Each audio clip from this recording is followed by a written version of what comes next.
Beautiful love.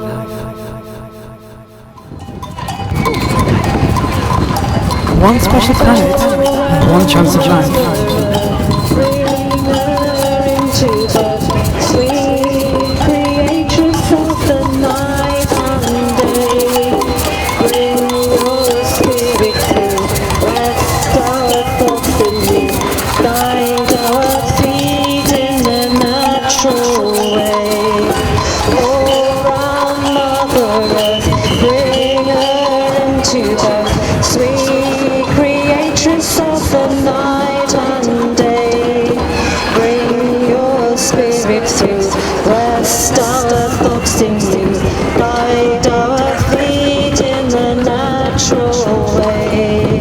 Oh, round Mother Earth, bring her into the sweet creatress of the night and day. Bring your spirit through, rest our thoughts in you. Guide our feet in the natural way. Global emissions of heating gases are the fast destroying the world. I think what's most important is that they sat down. I don't know if you know, there's more than 600 delegates from the fossil fuel industries. That is more delegates than the entire delegations from all the global South nations who are sat at COP27 to say just how they're not going to solve the problem of the climate catastrophe. Last year's COP26 in Glasgow, where Boris Johnson hosted for United Kingdom, made an enormous number of pledges, both in terms of emissions reductions and money to the global south for them to be able to adapt in the face of famine and flood. None of that money, not one penny, has been received by those nations. And when I hear the press talk today in Britain about money from Rishi Sunak, 12 billion apparently, has been earmarked to go for global justice, to help the poorer countries. Pakistan, over 50 degrees centigrade, people dying on the street. Bangladesh facing its absolute destruction at the hands of floods. That 12 billion is past promises rehashed. And that 12 billion is very unlikely to ever emerge, just as it didn't last year, or at Paris, or at Copenhagen. And we say we're beyond COP. COP is a farce. COP is a cop-out. What we want is national governments to take the emergency seriously and to put the money into adapting society to be able to match a zero emissions society where people can reorganize to make sure that we can survive into the future. Because at the moment, the scientists at COP told them in no uncertain terms that we have broken the 1.5 degrees centigrade possibility, that we are now above 2.3 degrees centigrade, where many, many cities across the world are going to face floods to the point of annihilation by 2045, 2050, including London, including parts of this city, of course, where in fact, if the emissions continue as they are, we will go to at least 3 degrees centigrade above pre-industrial levels, meaning that some areas of the world will actually be 6 or 7 degrees above on average, which means we can see some areas of some countries going to 60 degrees centigrade in their summers or more. You can't live above 37 degrees centigrade for any degree of time. All this is scientifically proven, factual, and in the hands of those who run the carbon companies, the gas, the oil, the petrol, companies. But they are doing nothing. They have greenwashed the entire argument for at least 4 decades, to a point where we are now in absolute catastrophe in whole areas and swathes of the world. And the last point they made was that 5 of the 12 tipping points from which there is no return, the Amazon losing its place as a carbon sink, Greenland becoming ice-free, the Arctic becoming ice-free, the Antarctic losing huge swathes of its ice, have been crossed already. So we are in a catastrophe. This is not a catastrophe waiting to happen, we are in it. And we have to protest and fight and argue until those CEOs either listen to us or we push them aside. Those politicians either hear us and take action, emergency action now, or they don't get elected. And that's where we are. We have to take to the streets. It is no good simply recycling plastic and cleaning beaches. That's fine. But that's not going to stop the emissions. Emissions can only be stopped at societal level, where all production in society is changed in order for us to make sure we can preserve the ecology and environment. So that's why we're here today. This is an open mic. We look forward to hearing anybody who wants to speak. We have a local issue, which is that just in order to meet a contract and get some money, Plymouth City Council are chopping down beautiful trees and shrubs that make the city centre a beautiful place. And we're going to protest about that as well and see if we can stop it. So we have people here from the campaign that is to try and stop the chop. And I wonder if somebody would like to come up from that now and say a few words. Lovely, thank you. Don't fall back.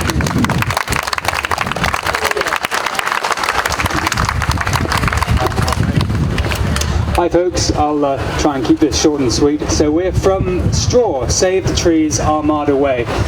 As Tony has indicated, the council are basically going to try and chop down every single tree that you can see along Armada Way. It's part of a development that they've got going on that has been, it's funding that has come from the government, which they need to do by March, otherwise they lose the government money. Now, they're saying as part of this redevelopment scheme, they're going to plant a bunch of new trees. Oh, thank you. Just told to hold the mic a bit closer. That they're going to be planting a whole bunch of new trees. Well, that's great. We all want everybody to plant more trees. The downside is they're going to chop them all down first to then plant some new ones. So they talk about biodiversity net gain, which is basically just sort of clever maths you can do to make things look greener than they actually are. The trees that they will be planting, it'll take 30 years for them to grow anywhere like what we've got now. I mean, that's assuming they can even survive in the worsening climate that we're actually headed for. I point to this summer just gone, where we had one of the worst heat waves ever. So we're trying to just do a desperate rearguard action to keep what we can. They've already started cutting. We were told in a meeting at one point that they wouldn't cut down anything before the 15th. Well, that's not true. They, under cover of night, on Thursday it was, they came in and they started cutting stuff down. They'd said they were going to replant some trees. Well, we saw a wood chipper there. So it's really easy. What we need everybody to do is put as much pressure on the council as we possibly can. We're handing out leaflets, but it means signing our petition. It reached over 3,000 signatures yesterday. It means writing to your councillor. I'm not going to lie, you will get fobbed off with it's not my responsibility, or I've passed your comments along. Keep on writing to them. Write to your MP. Join our Facebook group, and we're doing regular meetings in the Climate Hub now, which is the old Waterstones building, where we're discussing what we can do. So if you like the trees, I mean, if you just like the view, then please do get involved. I know climate change can seem like a really big, complicated thing. This is a very local action that you can have a real immediate impact on right here, right now. Thank you very much. want to engage with the climate crisis. Yeah, come check us out, because we do a lot of events. A lot of them are free. We do film screenings, we do workshops, we work together with a lot of partners to create a lot of, yeah, hopefully engaging events. So we set up this center because we're living in a very extraordinary time. What we will do in the next 5 to 10 years will determine the life on Earth for the next thousands of years.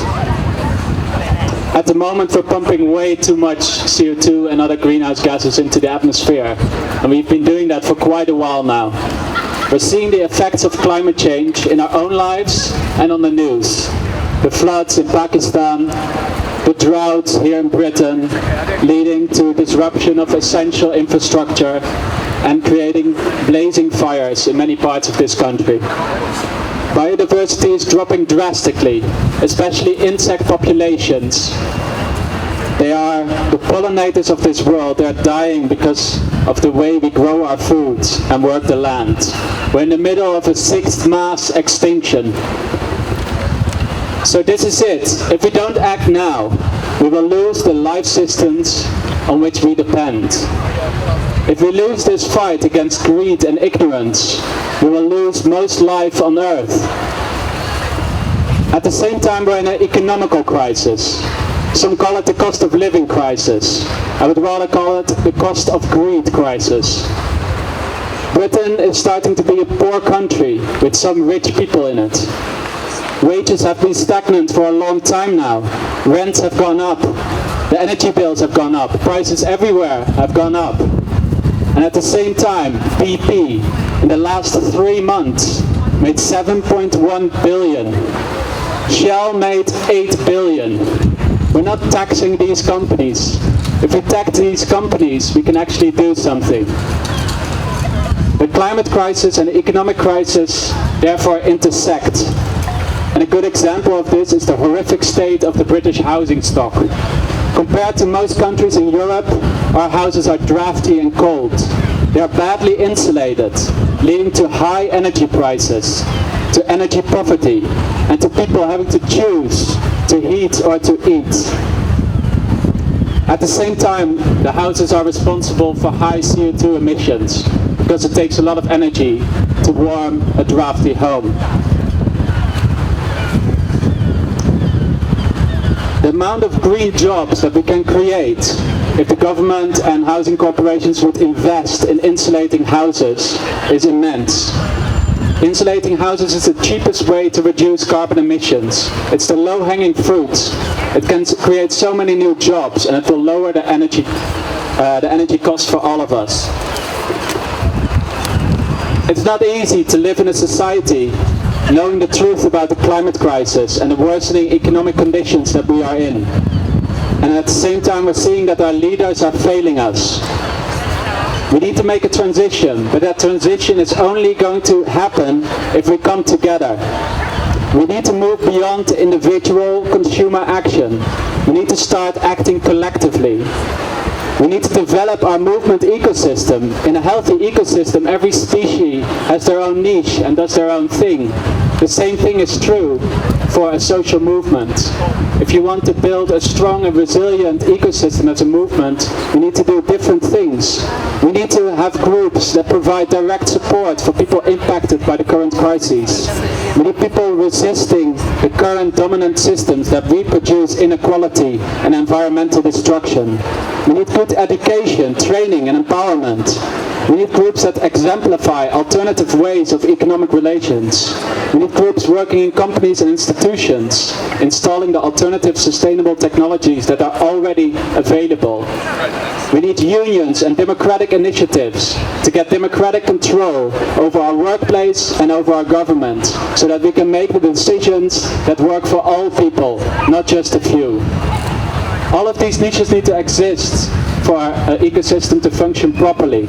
And at the Community Climate Center, we hope to create a space where everyone that is engaged, whether it doesn't matter what you do and what niche you fill, you're welcome, and hopefully we can create a collaborative space where we can work together and move beyond just fly less or eat less meat, but come together to change the infrastructure. Because often it's not possible to stop driving a car, because the public transport is not good enough to do that. So we need to come together to get the investments needed to make the transition towards a green economy and create the green jobs that we need in this city. So the time to act is now. We are building a regenerative society only by coming together and liberating those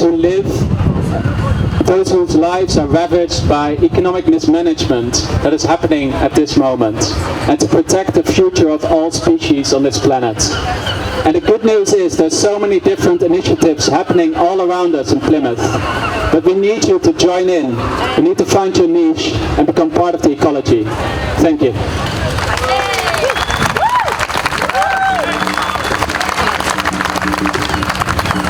Nice one. Hope to see you all at the Climate Community Centre over in Waterstones. So next up we have Charlotte. Charlotte. Here you go. You need to come over here to be behind this. Please don't fall in the water. Hi, just to say very briefly that the Community Climate Centre has been amazing for bringing groups together. I'm with Extinction Rebellion, and we're joining you on the march today in solidarity. And also, we're up at Barclays Bank calling out the dirtiest bank in Europe in terms of investment in new fossil fuel extraction. So please, as we go past Barclays Bank, can you support the people there who are symbolically cleaning the bank, and make lots of noise so that Barclays Bank know that we are all onto them. If you want to change banks, it's very easy. We've got QR codes there. You can look at how to change away from Barclays. The other thing I wanted to say is that I believe we are getting stronger in Plymouth.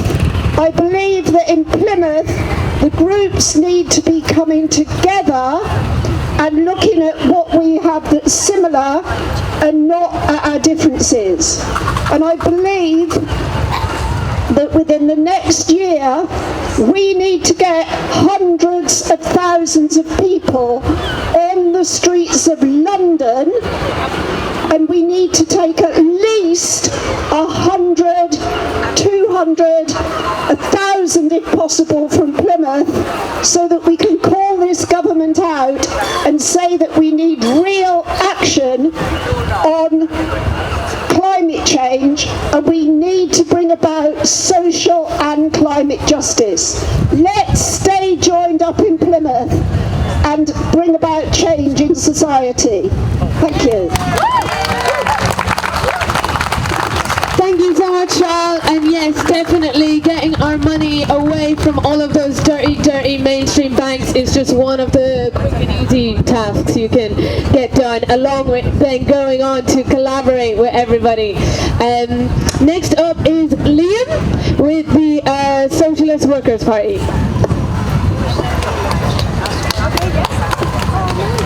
Hello all, I'm here from the Socialist Workers' Party, but to be honest, more importantly from Plymouth Trades Council, which is an organisation that seeks to sort of like unify trade unions, get them involved in these kind of things. Hello, can you hear me? Alright, so I just say I'm also here from Plymouth Trades Council.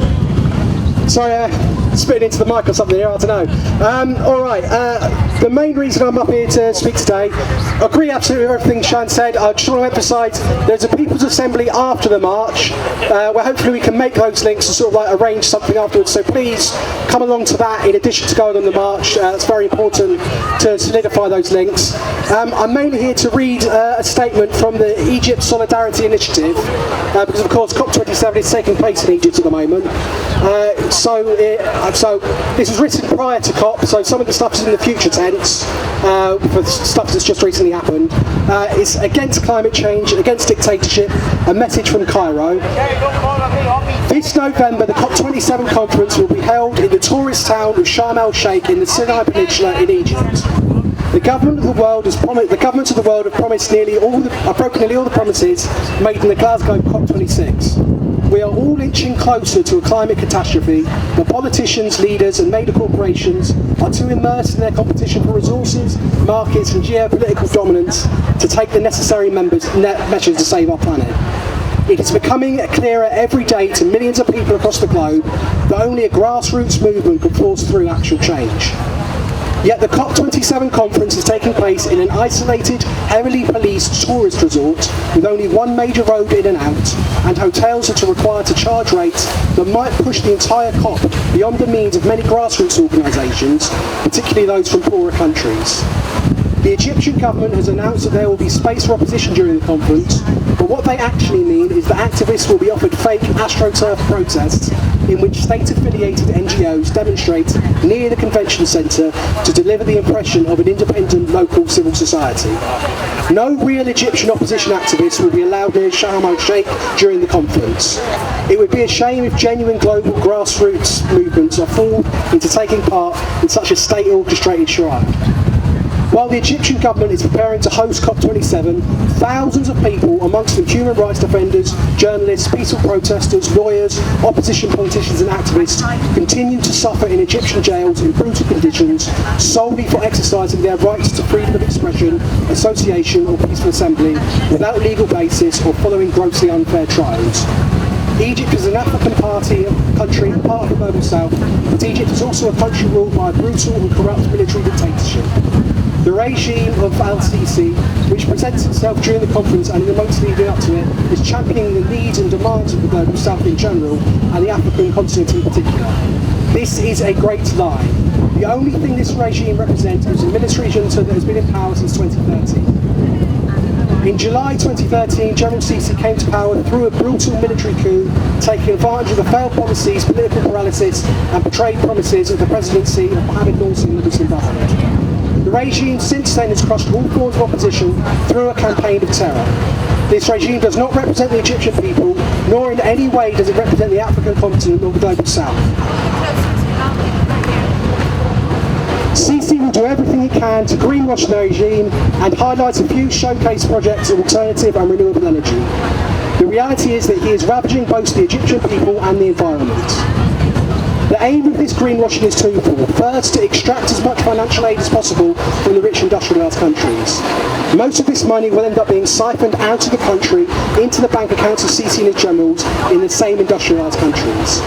Second is to distract from his abysmal human rights record, and as usual the leaders of the supposedly democratic Western governments will allow him to get away with it. It is the people of the global south, including Egypt, who will pay the heaviest price for climate change and the degradation of the environment. It is therefore essential that they become part of the global movement, putting pressure on governments for changes that would slow or reverse these processes. But the Egyptian people are denied the right to organise or demonstrate. They are also denied any kind of freedom of expression. Over 500 Egyptian opposition internet sites have been blocked since 2014. All this is done through draconian laws, extra-legal imprisonment and even murder.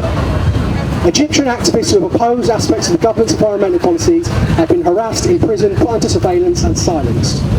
Whatever the issue, whether the fight against the importation of coal, or against cement factories close to residential areas and the health damages they cause, or against fertiliser factories polluting water sources, or even against the destruction of trees in green areas and urban centres to make way for construction projects, the response is always the same: repression. These words are not meant for the political leaders that will take part in the conference or their governments. Those leaders are travelling to Sharm el-Sheikh in November to celebrate the Egyptian regime and to help Sisi greenwash his government. They are also coming to make business deals and consolidate alliances and make mediocre, insufficient promises about climate change they have no intention of fulfilling. These words are meant for activists in the global grassroots movement against climate change, also fighting rights for democracy, freedom and social justice. In fact, it has become clearer than ever that separating these two struggles can only be detrimental to both. To move on to the organising counter events in the run-up to the November conference or during the event itself, your fight is our fight. Do not let Sisi get away with the claim to represent the South. Do not allow him to greenwash his murderous regime. Let us work together in the global South and North. Women's Network.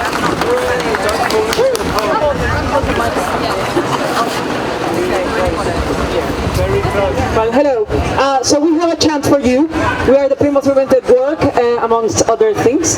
And we posted one of the chants. The chant that we're gonna give now, we have two chants for you, but one first.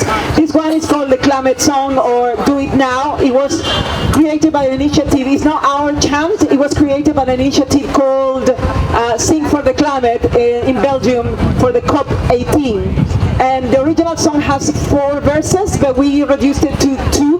Well, the song is on Facebook, and some of you have the lyrics there. So there are 2 chants. The one that we're going to do now is Do It Now. I'm going to read the lyrics for those of you who don't have. So hopefully I'm going to sing it twice, and then when we are walking at some point or making some stop, we can sing it together, right? So the lyrics are, we need to wake up, we need to wise up, we need to open our eyes and do it now, now, now. We need to build a better future, and we need to start right now. Make it greener, make it cleaner, make it last, make it fast, and do it now, now, now. We need to build a better future, and we need to start right now. In the part of make it greener, there's a call and response, so make it greener, make it greener. You will see. Okay, so my friend Wendy is going to hold the microphone. Because I don't have 4 hands yet. A bit closer. And yeah, just really close there. Boop, boop. Here we go. We need to wake up, we need to wise up, we need to open our eyes and do it now, now, now. We need to build a better future, and we need to start right now. Make it greener, make it cleaner, make it last, make it fast, do it now, now, now. We need to build a better future, and we need to start right now. Second time. We need to wake up, we need to wise up, we need to open our eyes and do it now, now, now. We need to build a better future, and we need to start right now. Here we go. Make it greener, make it cleaner, make it last, make it fast, do it now, now, now. We need to build a better future, and we need to start right now. Yep. Thank you.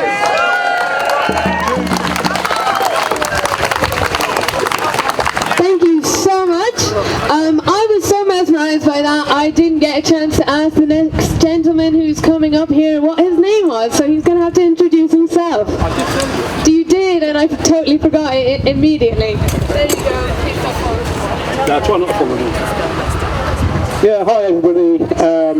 My name is Mike Hu+Man. I just thought I'd say a few impromptu words actually as an Extinction Rebellion activist, but I'm also involved with Ocean Rebellion, which actually is based in Plymouth, and there is a group which I kind of are very active in Torbay. So there is a Torbay in South Devon Ocean Rebellion. Now, everybody here knows, I guess, that we're standing in the Britain's ocean city.